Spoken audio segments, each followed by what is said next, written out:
सदाप्रभु को महान को धन्यवाद दो प्रभु आम जीवन रे आम को बाहुल्य आशीर्वाद करी दिन पर दिन देखा आज दिन आम देखा सुजोग पाइचु एवं प्रभु वाक्यर अंशी हो पारुचु यह प्रभु दया एवं अनुग्रह तेणु प्रभु नाम को धन्यवाद दौ दौ आप प्रत्येक मु धन्यवाद दिए मोर ख्रीष्टीय प्रेम नमस्कार जनाए आपण मैंने आम सहित जोड़ी होती आम वाक्य प्रति मनोयोगी हो आम सहित लगी रही तेणु आप प्रत्येक को धन्यवाद जनवा सहित नवेदन करे जो मैंने चैनल को सब्सक्राइब करना दयाक सब्सक्राइब करनी जहाद्वारा आपण सहित आमकर एक सुंदर सहभागिता आपण मैंने आम प्रत्येक कार्यक्रम अंशी हो पारे एवं प्रभु आम प्रत्येक को आशीर्वाद करुथिबे। आसंतु आज वाक्य मध्य को जीवा आज जो विषय ने आम ध्यान करने को जाऊचु तार प्रसंगटी होची आम चरण विचलित हेब नाही आम चरण विचलित हेब नाही। बाइबल गोटे अंश पाठ करवा गीत संगीता 121 गीत तार 3 पद गीत संगीता 121 गीत तार 3 पद लिखा जाए से तुम्भ चरण को विचलित हेबाकु देबे नाही जे तुम्भ को रक्षा करती से घुमाइबे नाही।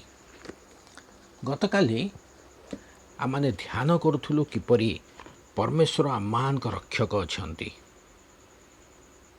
आ सदाप्रभु सर्वदा आम रक्षक होई रहिबा निमंते चाहंती किंतु आमे ही तांको ठारू दूर को चली जाउछु तेणु आमको सर्वदा तांको ठारे लागी रहिबार अछि आमको ऊर्ध्व दृष्टि करिवार अछि स्वर्गस्थ पितांक छामरे निजको समर्पण करिवार अछि जहाद्वारा से आमान को सर्वदा रक्षा करुथिबे।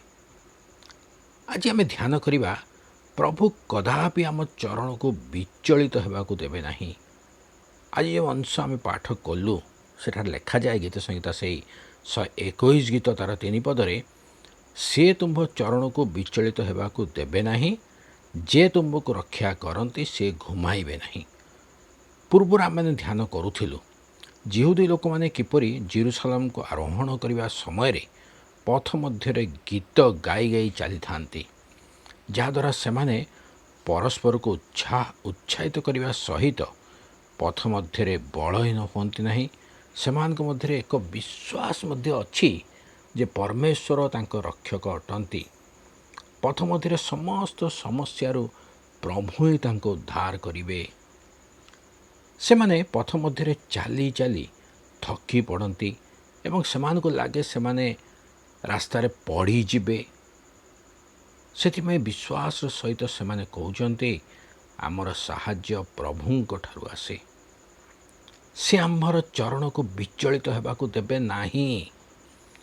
यार कारण मध्य से माने कहउचंती से माने कहंती जे तुमको रक्षा करती से घुमाइबे नाही। चरण विचलित विषय जदि आमे चिंता करिबा तेबे देखिबा गीत संगीता 118 गीत तार 13 पद लेखा जाए मु जेपरि निपतित हेबी एथिपाई तुम्भे मते भारी धक्का देल मात्र सदाप्रभु मोहर साहाय्य कले। এই गीतर पूर्व पदगुड़िक पढ़ले आमे जानीपारू जे गीतिकार जीवन रे अनेक शत्रु अछंती आउ से शत्रु माने गीतिकार को धक्का मारुछंती शत्रु माने चाहूचंती से तले पड़ी जातु से माने धक्का मारथिले सत किंतु प्रभु तांको साहाय्य करुछंती। आम जीवन को जदि देखो आम जीवन रे मध्य गोटे शत्रु अच्छी जे होची शैतान। शैतान सर्वदा चाहे आमे आम जीवन रे तले पड़ी जाऊ आमर पाद सर्वदा टळमळ हो। शैतान आमको केउठारे पकाइबाकु चाहे यह आमे जानिबा दरकार। शैतान बहुत चालाक से बहुत दुष्ट से भल भाव जानी आमे क्यों विषय बा क्यों क्षेत्र रे दुर्बल अटू से आमर से ही दुर्बलता को नहीं लाभ उठे थाए। ଆମର ସେହି ଦୁର୍ବଳ ସ୍ଥାନରେ ସେ ଜାଲ ପାତି ରଖିଥାଏ, ଯେପରି ଆମେ ସେହି ଜାଲରେ ପଡ଼ିଯାଉ। ଆମେ ଦୁର୍ବଳ ହେବା ସମୟରେ ସେ ଆମକୁ ଧକ୍କା ମାରିବ, ଯେପରି ଆମେ ପଡ଼ିଯାଉ। ଶୈତାନ ସର୍ବଦା ଚାହିଁବ ଆମେ ଆମର ବିଶ୍ୱାସ ଜୀବନରୁ ପଡ଼ିଯାଉ, ଆମେ ଆମର ପବିତ୍ରତାରେ ପଡ଼ିଯାଉ, ଆମେ ଆମର ପ୍ରାର୍ଥନାଶୀଳ ଜୀବନରୁ ଦୁର୍ବଳ ହୋଇ ପଡ଼ିଯାଉ। ପ୍ରଭୁଙ୍କ ପ୍ରତି ଆମର ଯେଉଁ ଉତ୍ସାହ ଅଛି, ସେଥିରୁ ସେ ସର୍ବଦା ଆମକୁ ଦୁର୍ବଳ କରିବାକୁ ଚେଷ୍ଟା କରିବ। ଶୈତାନ ସର୍ବଦା ଆମକୁ ବିଭିନ୍ନ ପରିସ୍ଥିତିରେ ଧକ୍କା ମାରିଥାଏ। ଆମେ ସର୍ବଦା ମନେ ରଖିବା, ଶୈତାନ ଚାହେଁ ଆମେ ସର୍ବଦା ପ୍ରଭୁଙ୍କ ଠାରୁ ଦୂରକୁ ଚାଲିଯାଉ, ଯାହାଦ୍ୱାରା ଆମର ବିଶ୍ୱାସ ଦୁର୍ବଳ ହେଉ। କିନ୍ତୁ ମନେ ରଖିବା, ଆମେ ପ୍ରଭୁଙ୍କର ସନ୍ତାନ। ଆମକୁ ସର୍ବଦା ସାବଧାନର ସହିତ ଜୀବନ କାଟିବାର ଅଛି। ପ୍ରଭୁଙ୍କ ଉପରେ ସର୍ବଦା ବିଶ୍ୱାସ କରି ଜୀବନ କାଟିବାର ଅଛି। ଗୀତ ସଂହିତା 116 ଗୀତ ତାର 8 ପଦରେ ଲେଖାଯାଏ, ତୁମ୍ଭେ ମୃତ୍ୟୁରୁ ମୋହର ପ୍ରାଣ ଓ ଲୋତକରୁ ମୋହର ଚକ୍ଷୁ ଓ ଝୁଣ୍ଟି ପଡ଼ିବାରୁ ମୋହର ଚରଣ ଉଦ୍ଧାର କରିଅଛ। ଏଠାରେ ଗୀତିକାର ପ୍ରଭୁଙ୍କୁ ଧନ୍ୟବାଦ ଦେଉଛନ୍ତି। ଆମ ଜୀବନରେ ଯଦି ଆମେ ଦେଖୁ, ଆମ ଜୀବନରେ ମୃତ୍ୟୁ କେବେ ଆସିବ ଆମେ ଜାଣୁନା।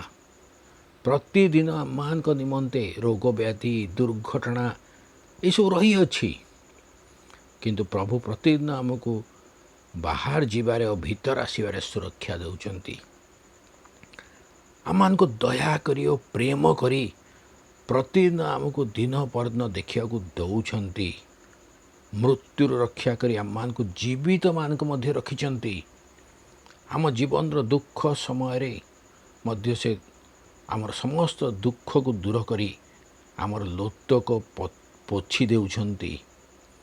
ଝୁଣ୍ଟି ପଡ଼ିବାର ଆମ ଚରଣକୁ ଉଦ୍ଧାର କରିଛନ୍ତି। ଆମର ଆତ୍ମିକ ଜୀବନରେ ଆମେ ଝୁଣ୍ଟିକି ପଡ଼ିବା ହିଁ ଶୈତାନ ଚାହେଁ। ସେ ଅନେକ ଉପାୟ ନେଇ ଆମ ସମ୍ମୁଖକୁ ଆସେ।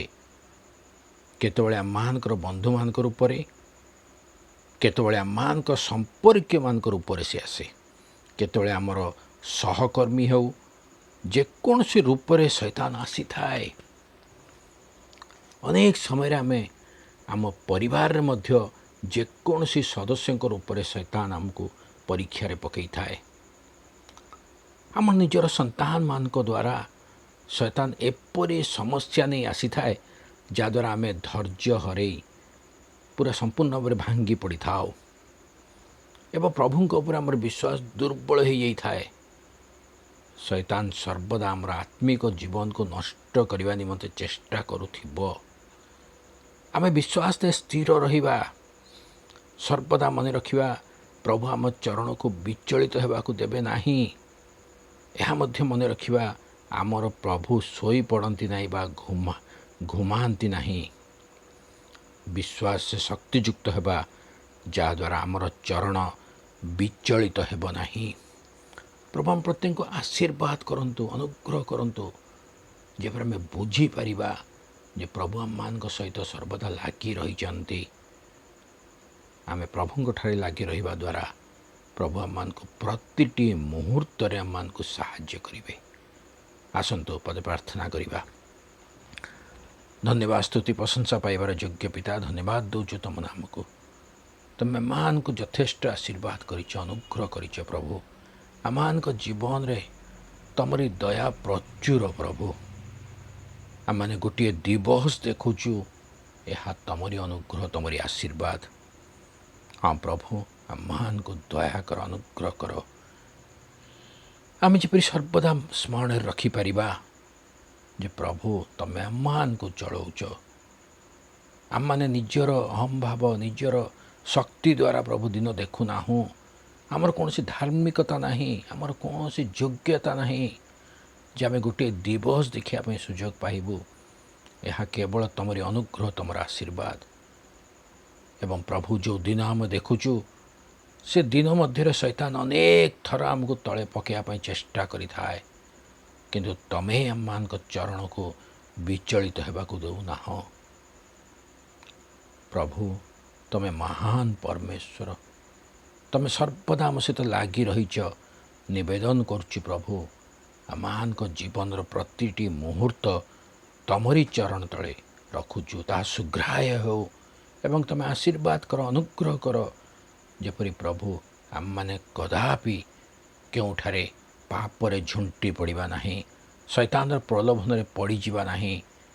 ସର୍ବଦା ତମରି ଆଶୀର୍ବାଦ ଅନୁଗ୍ରହ ଆମମାନଙ୍କ ଚରଣକୁ ଝୁଣ୍ଟିବାରୁ ବଞ୍ଚଉଥିବ, ଆମ ଚରଣକୁ ବିଚଳିତ ହେବାକୁ ଦେବ ନାହିଁ। ପ୍ରଭୁ ଆମ ପ୍ରତ୍ୟେକଙ୍କୁ ଆଶୀର୍ବାଦ ପ୍ରଦାନ କରନ୍ତୁ। ଯୀଶୁଙ୍କ ନାମରେ ମାଗୁଅଛୁ, ଆମେନ୍।